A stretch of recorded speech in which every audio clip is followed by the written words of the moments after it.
អូខេសួស្តីអ្នកទាំងអស់គ្នាសម្រាប់បងប្អូនថ្នាក់បាទទី7ដល់ទី12ក្តីគឺសំខាន់ណាស់សម្រាប់មេរៀនមូលដ្ឋានគ្រឹះគណិតវិទ្យាពីព្រោះបងប្អូនមួយចំនួនថ្នាក់ធំតែថ្នាក់ទេគឺអត់ចេះសូម្បីតែមូលដ្ឋានគ្រឹះបូកដកសញ្ញាអីជាដើមគឺបើសិនជាយើងធ្វើអត់ចេះសញ្ញានឹងអត់ច្បាស់ទេគណនាទៅតែខុសសូម្បីតែមួយចំណុចខុសសញ្ញាក៏គណិតវិទ្យាអាចបាទខុសទាំងអស់ដែរអញ្ចឹង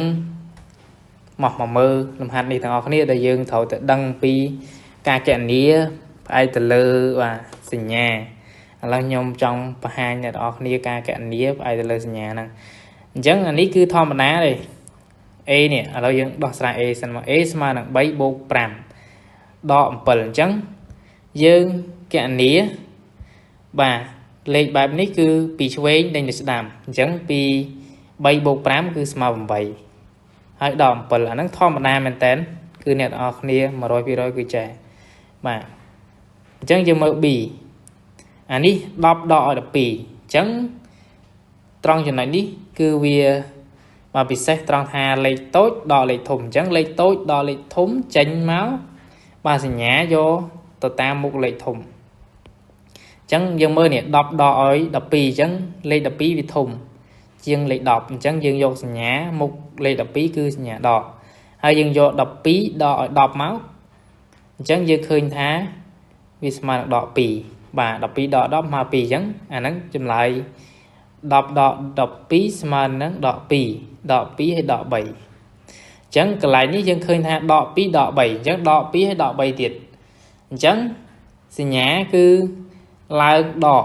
ដដែលទេប៉ុន្តែយើងទទួលបាន2បូក3គឺស្មើនឹង5កន្លែងហ្នឹងសិតតែចំណុចពិសេសណាសញ្ញាដកហើយសញ្ញាដកវាទៅជាបូកបញ្ចូលគ្នាមានថាយើង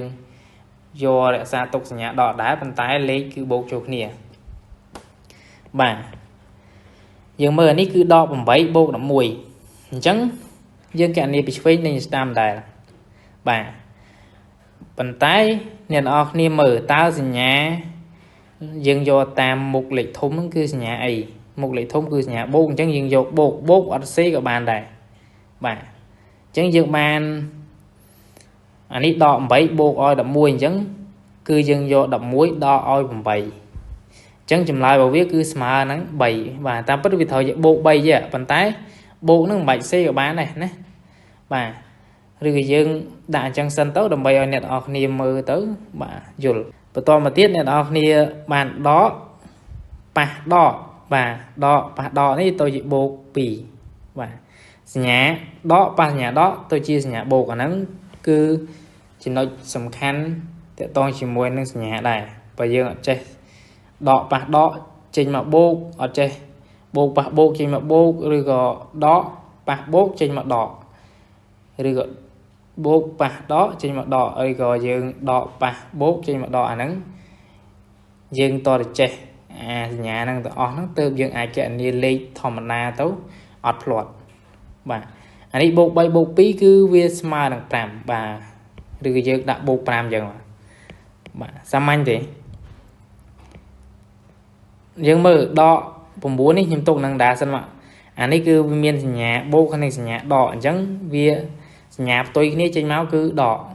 បាទដក7បូក6អញ្ចឹងមកបាទឥឡូវមានសញ្ញាដក9ហើយដក7ដកវាឡើងវាកើនណាបាទអញ្ចឹងវាកើនទៅជាបាទ16បាទអញ្ចឹងសញ្ញាបាទយកតាមមុខលេខធំនេះដែរគឺដកដែរហើយយើងយក9បូកឲ្យ7គឺ16ហើយបូកឲ្យ6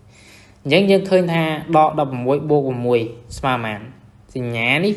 យកតាមមុខលេខធំគឺសញ្ញាដកហើយយើងត្រូវដឹងថាសញ្ញាផ្ទុយគ្នាអញ្ចឹងគឺយើងដកគ្នាមកណាដកគ្នាយើងយកលេខធំដកលេខតូចមកគឺ16ដក6គឺស្មើនឹង10អញ្ចឹងមានចម្លើយវាគឺដក10ណាអញ្ចឹងសិតថាជាកន្លឹះបាទខ្លឹមសម្រាប់មូលដ្ឋានគ្រឹះអញ្ចឹងអ្នកនរគ្នាត្រូវចេះបាទហើយចំណុចដែលខ្ញុំបង្ហាញវិញហ្នឹងអ្នកនរគ្នាអត់យល់ត្រង់ណាអាចខមមិនសួរបានបាទ ok hay dừng chụp này là video còi ok bye